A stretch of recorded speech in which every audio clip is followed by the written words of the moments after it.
आज के दिन प्रभु ने हमको अधिकार दिया है, बहुत सारी चीजों पर प्रभु ने हमको अधिकार दिया है। हमको प्रभु यीशु मसीह ने दुष्ट आत्माओं पर अधिकार दिया है, बीमारियों पर अधिकार दिया है कि तुम बीमारी को ठीक कर सकते हो, दुष्ट आत्मा को निकाल सकते हो, तुम लोगों को सिखा सकते हो, लोगों के लिए प्रार्थना कर सकते हो।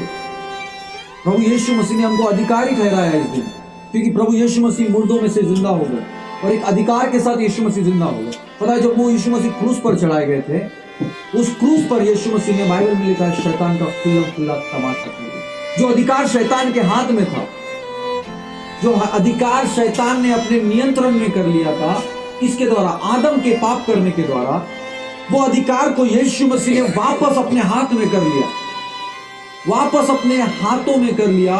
यीशु मसीह ने शैतान को उस क्रूस पर हरा दिया, पाप को निकम्मा कर दिया, शैतान को निकम्मा कर दिया, और यीशु मसीह उस क्रूस पर मारे गए।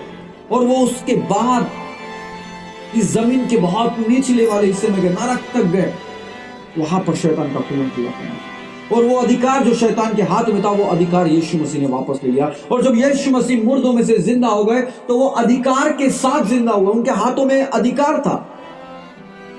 किस बात का अधिकार? हमारा अधिकार था, हर एक चीजों का अधिकार था, हर एक चीज पर अब परमेश्वर ने हमको अधिकारी ठहरा दिया। अब हम कह सकते हैं, बीमारी को बोल सकते हैं, निकल मेरे शरीर से, निकल मेरे परिवार से, निकल मेरे खानदान से, निकल मेरे खून से, निकल शैतान। हम दुष्ट आत्मा को बोल सकते हैं, निकलो यहां से। एक अधिकार के साथ बोल सकते, एक एकदम अथॉरिटी के साथ बोल सकते। क्यों? क्योंकि यीशु मसीह ने हमको अधिकार दिया। जब स्वर्ग और परमेश्वर का, स्वर्ग और पृथ्वी के कर्ता ने हमको अधिकार दिया है, तो इसके ऊपर और कौन है? कोई नहीं। स्वर्ग और पृथ्वी के परमेश्वर ने, जिसके द्वारा सब कुछ बनाया गया है, जिसके द्वारा इतनी सृष्टि रची गई है, उसी ने पूरा अधिकार हमको दे दिया। यीशु मसीह जिंदा होने के बाद वो अधिकार ले लो, क्योंकि यीशु मसीह ने बोला, पृथ्वी, आकाश और पृथ्वी का सारा अधिकार मुझे दिया। यीशु मसीह मुर्दों में से जिंदा हो गए, और जब वो जिंदा हुए तो अधिकार के साथ जिंदा हुए। वो पूरी जितनी चाबियां थी संसार की, हमारे जीवन की, हमारे हर एक बात की, वो सब चाबियां यीशु मसीह के हाथ में थी उसमें। हालेलुया। और यीशु मसीह जब जिंदा हुए तो वो पवित्रता में जिंदा हुए। हालेलुया। वो आज भी और अभी भी पवित्र भी है, और हमें भी पवित्र करता है। हम देखेंगे यीशु मसीह जिंदा हो गए, और चेलों के साथ उन्होंने क्या बोला। जिंदा होने के बाद 40 दिन यीशु मसीह चेलों को दिखाई दिए, और यीशु मसीह स्वर्ग में उठाए जाने से पहले चेलों के साथ क्या बातें कर रहे थे? चेलों को अधिकार देते हुए जा रहे यीशु मसीह। क्रूस पर क्या करते हुए मारे गए?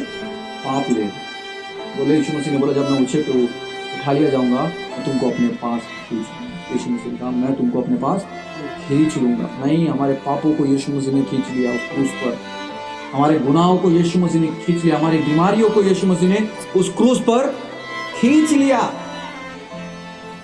इसलिए आज हमारे जीवन में स्वतंत्रता है, स्वतंत्रता होनी चाहिए। अगर नहीं है तो फिर से समर्पण करें, फिर से पश्चाताप करिए, फिर से उस क्रूस के बलिदान को याद करिए, और प्रभु यीशु मसीह के बलिदान को याद करिए, माफी मांगिए, और प्रभु यीशु मसीह को अपना जीवन दीजिए। और जब जीवन देंगे तो प्रभु आपको अधिकार देगा। जब आप अपना जीवन पूर्ण रीति से यीशु मसीह को देंगे, तो पता है परमेश्वर आपको अधिकार देगा। किस बात का अधिकार? अरे भाई, जो बीमारियां है उसको भगाने का अधिकार देगा, जो घटी है उसको भगाने का अधिकार देगा, जो कर्जा है उसको भगाने का अधिकार देगा। भाई, अधिकार है तभी तो आप अपने ऊपर का जुआ उठा सकते हो। अधिकार ही नहीं है तो कैसे जुआ उठाएंगे? यीशु मसीह ने बोला है, बहुत से दुर्बलों को मेरे पास आओ, मैं तुम्हें विश्राम दूंगा। अरे भाई, हमारा जुआ यीशु मसीह उठा सकता है। अब यीशु मसीह ने हमें वो अधिकार दिया है कि हम आप दूसरों के जुओं को उठा सकते, और जब हम दूसरे के जुए को उठाते तो परमेश्वर हमारे द्वारा उनको विश्राम देता है, क्योंकि प्रभु ने वो अधिकार दिया है कि अब तुम भी विश्राम दोगे। समझ रहे कि नहीं? यीशु मसीह आज लोगों को विश्राम देते हैं कि नहीं देते? हमको देते, लेकिन यीशु मसीह आपके द्वारा दूसरों को भी विश्राम देना चाहते। पता है कैसे? कभी ऐसा हो सकता है कि आपके द्वारा लोग बोलेंगे, आओ आपके साथ रहते तो बहुत अच्छा लगता है, शांति लगता है, सुकून लगता है। क्यों? क्योंकि प्रभु यीशु मसीह ने वो शांति का वातावरण आपके जीवन में दिया है। यीशु मसीह के पीछे भीड़ क्यों चलती थी? अरे भाई, सुकून मिलता था उनके पास, शांति मिलती थी, परेशानियों से आजाद होते थे, इसलिए यीशु मसीह के पीछे लोग चलते थे। आज लोग हमारे साथ अगर बैठते हैं तो उनको कैसा लगता है? अच्छा लगना चाहिए, अगर नहीं लगता है तो मतलब सही नहीं है। प्रभु यीशु मसीह हमारे जीवन में है तो वातावरण हमारा बदलना चाहिए। हमारे जीवन में विश्राम है, तभी तो हमारे द्वारा दूसरों को विश्राम महसूस होगा। तो यीशु मसीह ने अधिकार दिया है कि हम दूसरों को शांति दे सकते हैं। हम बोल सकते हैं कि यीशु मसीह के नाम से शांति तुझमें बनी रहे। किसके नाम से? ये अधिकार हमको दिया गया है। ये अधिकार यीशु मसीह के द्वारा गया। कब दिया गया? जब वो मुर्दों में से जिंदा हो। और आज का वो दिन है जब यीशु मसीह मुर्दों में से जिंदा हो। और जिंदा होने के बाद यीशु मसीह ने अपने चेलों को अधिकार दिया। आप देखिए मत्ती उसका 28 अध्याय में लिखा है और 16 पद से यहाँ पे लिखा है, 11 चेले गलील में उस पहाड़ पर गए जिसे यीशु ने उन्हें बताया था। उन्होंने उसके दर्शन पाकर उसे प्रणाम किया, पर किसी किसी को संदेह हुआ। यीशु ने उनके पास आकर कहा, ध्यान से सुनना, क्या कहा? यीशु मसीह ने चेलों के पास आकर कहा, स्वर्ग और पृथ्वी का सारा अधिकार मुझे दिया। क्या दिया गया है? मुझे दिया। मुझे याद नहीं है ठीक से कि इसके पहले भी प्रभु यीशु मसीह ने ये वाक्य बोला है कि नहीं, मुझे याद नहीं आ रहा है, लेकिन ये वाक्य यहाँ पे बोला जा रहा है कि स्वर्ग और पृथ्वी का सारा अधिकार मुझे दिया गया। और बाद में सामने देखेंगे, इसलिए तुम जाओ। और यीशु मसीह आपको अधिकार सौंपे, इसलिए बोल रहे जाओ। जो अधिकार मुझे दिया गया अब मैं वो तुम्हें देता हूं। बोलने का तात्पर्य, इसलिए जाओ, सब जातियों के लोगों को चेला बनाओ। एक गुरु ही तो चेला बना पाएगा। एक गुरु ही तो चेला बना पाएगा। यीशु मसीह ने आपको और मुझे अधिकार दिया है चेला बनाने का। समझ रहे कि नहीं? आपको और मुझे प्रभु यीशु मसीह ने अधिकार दिया है। आज के दिन, आज हमारे लिए पुनरुत्थान का दिवस है। प्रभु यीशु मसीह के पुनरुत्थान का दिवस है। और प्रभु यीशु मसीह ने, जब यीशु मसीह जिंदा हुए तो यीशु मसीह ने एक अधिकार हमें दिया जिंदा होने के बाद, और वही अधिकार आज हमें मिला है। आज अधिकार का दिन है। आज अधिकार को प्राप्त करने का दिन है कि जो अधिकार यीशु मसीह ने दिया है वो प्रभु हमें भी दे। और वही अधिकार को लेकर हम दूसरों के लिए प्रार्थना करें। पता है, जब आपके पास कोई बीमार आए ना तो आप ये मत बोले सर जी को कैसे काल लगा। अरे भाई, आपको भी दिया गया है। यीशु मसीह मुर्दों में से जिंदा हो गए और बाइबल में लिखा है विश्वासियों में ये चिन्ह होंगे। किसमें चिन्ह होंगे? विश्वासियों में। मरकुस अगर आप पढ़ेंगे वहां पे लिखा है, मैं फिर से इसमें आऊंगा, मरकुस के 16 अध्याय में लिखा है, ध्यान से सुनिएगा। मरकुस उसका 16 अध्याय और 17 पद, यहाँ पे लिखा है, विश्वास करने वाले में ये चिन्ह होंगे कि वे मेरे नाम से दुष्ट आत्माओं को निकालेंगे। किसमें चिन्ह होंगे? विश्वासियों में। अरे भाई, जब यीशु मसीह मुर्दों में से जिंदा हो गए तो यीशु मसीह ने आपको दुष्ट आत्माओं को निकालने का अधिकार दिया है। लेकिन जब तक आपके जीवन में स्वतंत्रता नहीं आएगी, आप आजाद नहीं होंगे। जब यीशु मसीह ने क्रूस पर चढ़े, क्यों चढ़े? ताकि वो हमको स्वतंत्र करे। स्वतंत्र करने के बाद यीशु मसीह मुर्दों में से जिंदा इसलिए हुए कि अब वो अधिकार दे, अब वो आपको अधिकार दे, जाओ दुष्ट आत्मा को निकालो। क्योंकि विश्वासियों में ये चिन्ह होंगे। विश्वासियों में ये अधिकार दिया गया विश्वासियों के लिए कि आप दुष्ट आत्मा को निकालेंगे, दुष्ट आत्मा निकल जाएगी। कैसे? जब आपके अंदर स्वतंत्रता रहेगी और आपके अंदर अधिकार रहेगा। जब तक वो क्रूस का बलिदान आपके जीवन में प्रवेश नहीं करता, वो क्रूस की कथा आपके जीवन में परिवर्तन को नहीं लाती, जब तक आपके जीवन में पूरी स्वतंत्रता नहीं हो जाती, तब तक आप अधिकार कैसे पाएंगे? एक बंदी व्यक्ति अधिकार कैसे मिलेगा? इसलिए आज कई बार होता है, और सर जी हम प्रार्थना करते हैं, भाई आपको मतलब और स्वतंत्र होने की जरूरत है, आजाद होने की जरूरत है। आजाद होने के बाद प्रभु आपको अधिकार सौंपेगा कि तुम जाओ प्रार्थना करो। परमेश्वर ने क्या कहा? यीशु मसीह ने कहा है कि विश्वासियों में ये चिन्ह होंगे, तो दुष्ट आत्माओं को निकालेंगे। और सामने देखिएगा, नई नई भाषा बोलेंगे, सांपों को उठा लेंगे, और यदि वे प्राण नाशक वस्तु भी पी जाए तो भी उनकी कुछ हानि न होगी। वे बीमारों पर हाथ रखेंगे और वे चंगे हो जाएंगे।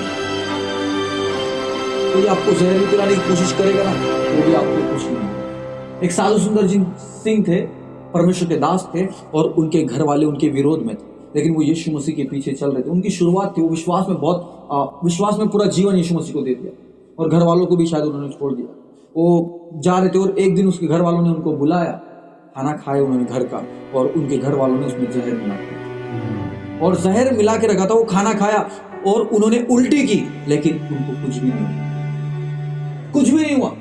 ये चिन्ह है कि आप प्राण, आपको कोई मारने की भी कोशिश करेगा जहर देके, तो आपको कुछ नहीं होगा भैया। क्यों पता है? क्योंकि आपके जीवन में वो है जो मुर्दों में से जी उठी। आपके जीवन में वो है जिसने आपको यह अधिकार दिया है कि वो प्राणनाशक वस्तु भी पी जाए तो भी उनकी कुछ नहीं होगा। आपको वो अधिकार दिया गया कि आप दुष्ट आत्माओं को निकालेंगे और दुष्ट आत्मा निकल जाएगी, क्योंकि यीशु मसीह ने आपको और मुझे अधिकार दिया है। नई नई भाषा बोलने का अधिकार दिया, अन्य भाषा बोलने का अधिकार दिया। प्रभु यीशु मसीह ने हमें अधिकार सौंपा है, लेकिन वो अधिकार को वही इंसान काम में ला सकता है जिसके जीवन में स्वतंत्र है। वो क्रूस का बलिदान, एक पुनरुत्थान, ये दोनों रिश्ता है, बहुत बड़ा रिश्ता है। यीशु मसीह मारे गए और तीसरे दिन मुर्दों में से जिंदा हो गए, और जिंदा हो गए तो एक अधिकार के साथ जिंदा हो गए। एकदम मैं ऐसा बोलूं कि एकदम चंगाई में, एकदम अच्छे स्वास्थ्य में, एकदम पवित्र स्वर्गीय देह के साथ वो जिंदा हुए। और वही यीशु मसीह आपके जीवन में, मेरे जीवन में करना चाहता है कि अब हम पुराने नहीं रहे, अब यीशु मसीह में नए बनते जाओ, नए बनते जाओ। पुराने लोग, पुरानी विश्वास, पुराना सब कुछ नहीं चलेगा। अगर आप बोलेंगे कि मैं नहीं बदलूंगा, मैं ऐसा ही हूं, ऐसा ही हूं, नहीं। यीशु मसीह ने हमें सिखाया है कि बदलते जाओ, बदलते जाओ, और जब आप बदल जाएंगे तब आपका अधिकार बढ़ता जाएगा। जो अधिकार प्रभु यीशु मसीह ने हमको दिया कि तुम चेला बना, मेरे नाम से पिता पुत्र पवित्र आत्मा के नाम से बपतिस्मा। आपके पास अधिकार है कि आप दुष्ट आत्मा को निकालें। वो दुष्ट आत्मा को ये बताना है, और जिस परमेश्वर के पीछे मैं चलती हूँ, मैं चलता हूँ, वो मरा नहीं है, वो जिंदा। और उसी जीवित परमेश्वर के नाम से मैं कहता हूँ, उसके शरीर से नहीं, मैं यीशु के नाम से कहता हूँ कि चंगी हो जा। मैं यीशु के नाम से कहता हूँ कि बीमारी ठीक हो जाए। आज हम बीमारी को लेके हाँ भाई बहुत भाई भगाइए उसको अपने जीवन से।